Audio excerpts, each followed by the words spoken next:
The day of my father's funeral, she cried harder than anyone. Her sobs echoed in the church, louder than the organ. But I noticed her tears stopped the moment the last mourner left. By then, I already knew the truth. Dad left me everything. $25 million. The house, the business shares, even his watch collection. She got nothing. And I kept that secret locked inside my chest. I remembered when I first met her. I was 12. She was 27, young, sharp, beautiful. Too beautiful for my father, I thought. But he was smitten. He introduced her as the woman who brought light into his life. I believed him. For a while, she treated me like her own. Birthday gifts, bedtime stories, a smile I thought was real. But I grew older. I noticed how she looked at Dad's wallet longer than she looked at his face. How her affection dimmed the moment money was tight. Still, Dad loved her, blindly, and I stayed silent. 1 week after he was in the ground, she cornered me in the kitchen. Her tone was casual, too casual. "We need to talk about your father's estate," she said, pouring herself wine at 10 in the morning. I tilted my head, feigning ignorance. "What about it?" She smiled, like a wolf testing a fence. "You don't know the half of it. Your father promised me security. He said I'd be taken care of. And if that money goes to someone else, well—" She paused, sipping her wine. "Secrets have a way of coming out." That was the first crack. Over the next days, she kept dropping hints. A man she used to know. Something about Dad's business trips. A confession half buried in her drunken rambling. Then the truth fell out of her like poison. She had been married before. To one of Dad's former business partners. She left him for Dad. But not before siphoning money from the partner's accounts. The man never pressed charges. He settled privately with my father. Dad married her anyway. He thought he could fix her. And now, with Dad gone, she was ready to repeat history. With me. I didn't flinch. I didn't show shock. I just nodded, poured her another drink, and let her keep talking. By the time she passed out on the sofa, I had a plan. Revenge begins with patience.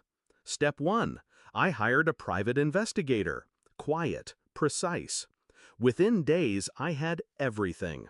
Her old marriage records, financial theft, even the affair she had 2 years ago with a younger man. Step 2, I visited Dad's lawyer. We updated the security on the estate, froze accounts, secured assets, everything in my name. She had no access, no legal standing. Step 3, I set the stage. 2 weeks later, I invited her to dinner at Dad's favorite restaurant. She arrived overdressed, dripping jewelry she hadn't earned. She thought I was there to make peace. I ordered wine. Let her talk. She boasted about her future plans, a new car, a vacation, even mentioned selling the mansion. Then I leaned in, voice calm, steady. "You won't be selling anything." Her smile faltered. "Excuse me?" I slid a folder across the table. Photos, bank statements, emails. Her past laid bare. Every lie, every theft. She went pale. "You think you can threaten me?" I asked softly. "Dad forgave you. I won't. The only reason you're not in prison is because I haven't made the call yet." Her lips trembled. You wouldn't—" I cut her off. "You're finished. You'll leave this city. Today. You'll take nothing with you. If you so much as touch $1 of this estate, I'll hand this folder to the police, and your past will eat you alive." The restaurant buzzed around us, oblivious. She sat frozen, her world collapsing. She left that night with nothing but her car keys. Within a week, she vanished. No forwarding address, no calls. I didn't need to chase her. Her own fear would keep her away. Back in the mansion, I stood in my father's study. The smell of old leather and cigars still lingered. On the desk, his will lay folded, his handwriting steady, absolute. He trusted me with his legacy. I protected it. Not just from strangers, but from the woman who pretended to love him.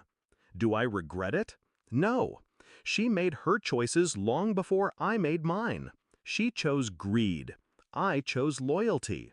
And when the time came, I chose silence over sympathy. That $25 million wasn't just money. It was proof. Proof that Dad saw through her in the end. Proof that he left his empire in the hands of the one person he could trust. Me. And I didn't just keep his fortune safe. I made sure the woman who tried to steal his love, his life, his wealth, walked away with nothing but ghosts.